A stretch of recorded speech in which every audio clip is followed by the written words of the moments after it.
ಮೊದಲಿಗೆ ಒಂದು ಎರಡು ಚಮಚ ಎಣ್ಣೆ ಹಾಕ್ಕೊಂಡು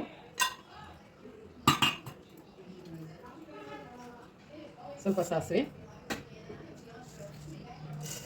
ಉದ್ದಿನಬೇಳೆ,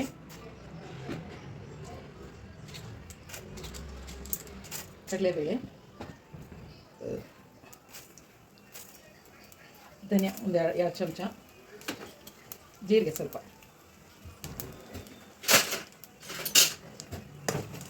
ಎಲ್ಲ ಕೆಂಪಗಾಗೋವರೆಗೆ ಫ್ರೈ ಮಾಡ್ಕೊಳ್ಬೇಕು. ಉರಿ ಕಮ್ಮಿಯಲ್ಲಿ ಇಟ್ಕೊಳ್ಬೇಕು.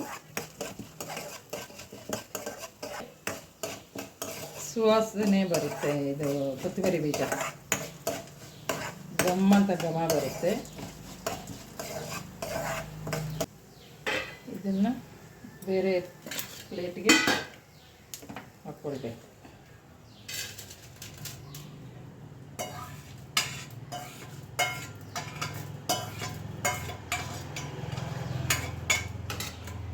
ನಂತರ ಅದೇ ಇದಕ್ಕೆ ಇನ್ನೊಂದು 2 ಸ್ಪೂನು ಎಣ್ಣೆ ಹಾಕ್ಕೊಂಡು, ಈ ತೊಕ್ಕುಗಳಿಗೆಲ್ಲ ಎಣ್ಣೆ ಮುಂದೆ ಇದ್ದರೆ ತಿನ್ನೋದಕ್ಕೆ ರುಚಿ ಇರುತ್ತೆ.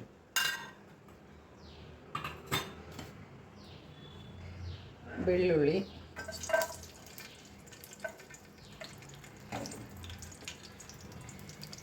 ಈರುಳ್ಳಿ,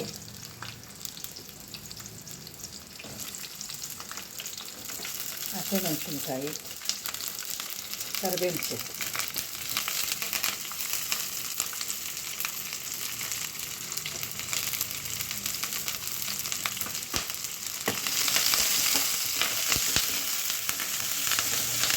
ಇದನ್ನೆಲ್ಲ ಬಾಡಿಸ್ಕೊಳ್ಬೇಕು ಕೆಂಪಗೆ.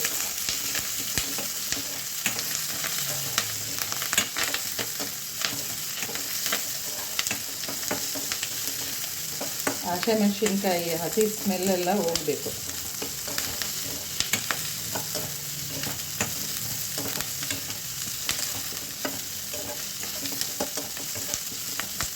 ನಂತರ ತೊಳೆದು ಇಟ್ಕೊಂಡಿರುವ ಕೊತ್ತಂಬರಿ ಹಾಕಬೇಕು. ಈ ಮೂಲಂಗಿ ತೊಕ್ಕಿಗೆ ಕೊತ್ತಂಬರಿ ಸ್ವಲ್ಪ ಹೆಚ್ಚಿಗೆ ಹಾಕ್ಕೊಂಡ್ರೆ ರುಚಿ ಚೆನ್ನಾಗಿರುತ್ತೆ.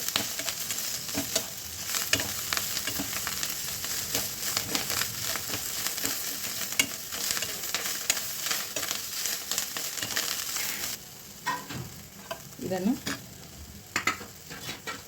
ಒಂದು ಪ್ಲೇಟ್ಗೆ ವರ್ಗಾಯಿಸ್ಕೊಳ್ಬೇಕು.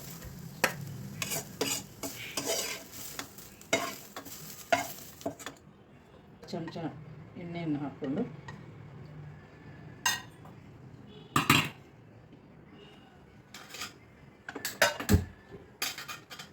ಮೂಲಂಗಿ ಎಲ್ಲ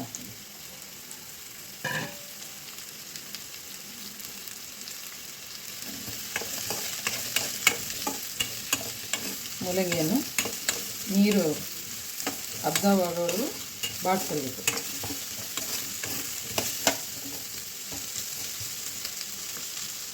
ಅದಕ್ಕೆ ಮೂಲಂಗಿಗೆ ರುಚಿಗೆ ತಕ್ಕಷ್ಟು ಉಪ್ಪು ಹಾಕ್ಕೊಳ್ಬೇಕು.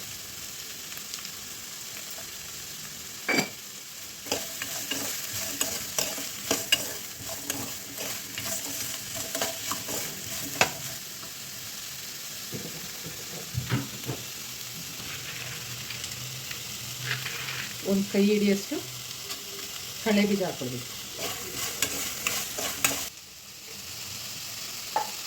ಸ್ವಲ್ಪ ಒಂದು ನೆಲ್ಲಿಕಾಯಿ ಗಾತ್ರದಷ್ಟು ಹುಳಿ ಹಾಕ್ಕೊಳ್ಬೇಕು, ಹುಣಸೆಹಣ್ಣು.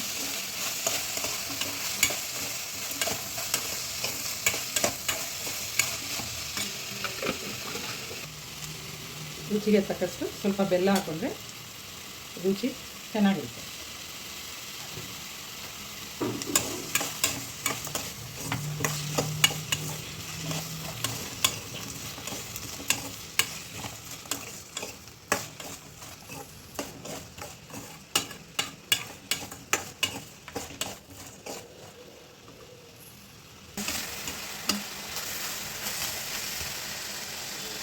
ಈ ಥರ ನೀರೆಲ್ಲ ಡ್ರೈ ಆದಮೇಲೆ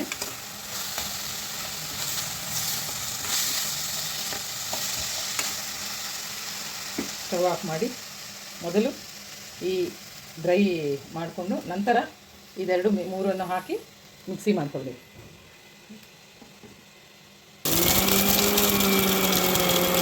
ಇದಕ್ಕೆ ಒಂದು ಅರ್ಧ ಚಮಚದಷ್ಟು ಹಿಂಗೆ ಹಾಕ್ಕೊಳ್ಬೇಕು. ಇದು ಚೆನ್ನಾಗಿ ಆರಿದ ನಂತರ ಮಿಕ್ಸಿಗೆ ಹಾಕ್ಕೊಂಡು ಕಚ್ಚಾ ಪಕ್ಕ ಗ್ರೈಂಡ್ ಮಾಡ್ಕೊಳ್ಬೇಕು. ನಮ್ಮ ಮೂಲಂಗಿ ತೊಕ್ಕು ರೆಡಿ. ಇದು ಚಪಾತಿ, ದೋಸೆ, ಬಿಸಿ ಅನ್ನ, ತುಪ್ಪ ಹಾಕ್ಕೊಂಡು ತಿಂದರೆ ತುಂಬ ರುಚಿಯಾಗಿರುತ್ತೆ. ಬಿಸಿ ಬಿಸಿ ಅನ್ನಕ್ಕೆ ಇದು ಫ್ರಿಜ್ಜಲ್ಲಿ ಇಟ್ಕೊಂಡ್ರೆ ಒಂದು ವಾರವರೆಗೂ ಇರುತ್ತೆ, ಇಟ್ಕೊಂಡು ತಿನ್ಬೋದು. ಒಂದು ಸರಿ ಮನೇಲಿ ಮಾಡಿ ತಿಂದು ನೋಡಿ, ಬೇರೆಯವ್ರಿಗೂ ಹೇಳ್ಕೊಡಿ. ಚೆನ್ನಾಗಿದ್ದರೆ ಲೈಕ್ ಮಾಡಿ, ಸಬ್ಸ್ಕ್ರೈಬ್ ಮಾಡಿ.